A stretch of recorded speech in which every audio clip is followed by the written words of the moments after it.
In the hands of a skilled surgeon, the right tool can be a lifesaver. There are now hundreds to choose from, each designed for a specific task or operation. Made of surgical-grade steel, which is extremely corrosion-resistant, they can withstand frequent cleaning and sterilizing. One of the more useful tools is a self-retaining retractor, which is used to pull back tissues or organs during surgery. Using a circular cutter, they round the profile of the tool's joint. This round joint allows the tool to open when the shanks are shut, the opposite of a pair of scissors. Next, cutters carve slots in two parts to create the retractor's intermeshing jaws. These jaws will be used to grasp and retract body tissue so the surgeon can operate. A technician sands the teeth down to a precise size. He must be accurate within 1/4 millimeter. He then smooths the jaw's teeth against a fine grit wheel so they'll easily intermesh when needed. He rounds the tips of the teeth to make them blunt so they won't damage human tissue. He hammers back the tips of the teeth, giving them a claw-like profile. With the teeth now complete, attention returns to the round joint of the instrument. The carved slots and countersink allow the two sides to fit together perfectly. They install a part called the rack below the joint and file teeth into it. It will be used to lock the tool in an open position. After heat treatment, a worker sands all the tool components to smooth sharp edges.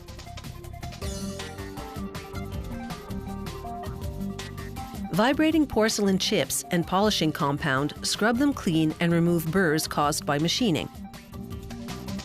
Next, they install the pivot screw and trigger for the rack. By pressing it, the surgeon can open the prongs to the desired width and lock the tool in position.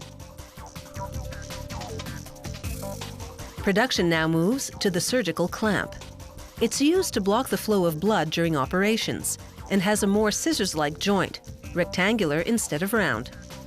Mechanized cutters carve the joint and catches. A worker forces the finger bows against a spinning grinding wheel to remove surface imperfections. Precision is again critical, as the worker grinds each of the tool's shanks to the correct thickness. He measures to confirm that the size is consistent along the length of the part. He then files the joints so they mate perfectly.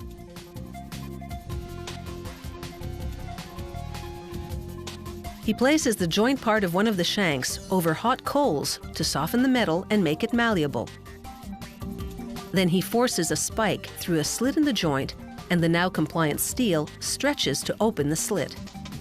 The other shank now slides easily into the opening. He hammers the joint to close the opening, and the two arms of this surgical clamp are now hinged together.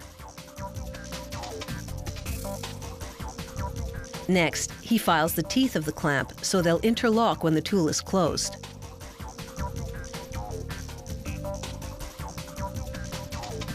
He bends the two ends around a tool to form the jaws of the clamp. These curved jaws will come in handy when the surgeon needs to reach around organs or bone. Next, using a variety of tools, he adjusts the shanks and the finger bows to give them a more ergonomic feel. This is called soft setting because at this point, the metal is still soft enough to be manipulated. He tweaks the bend of the jaws until he's satisfied with the curvature. He smooths the inside of the finger bows with a fine abrasive belt. After heat treatment to strengthen the metal, they blast it with fine glass particles to give it a satin finish. They laser etch the company name and identifying numbers onto the surgical clamp. The numbers will allow the tool to be traced back to a particular production run. And now it's ready to take its place on the front lines of healthcare.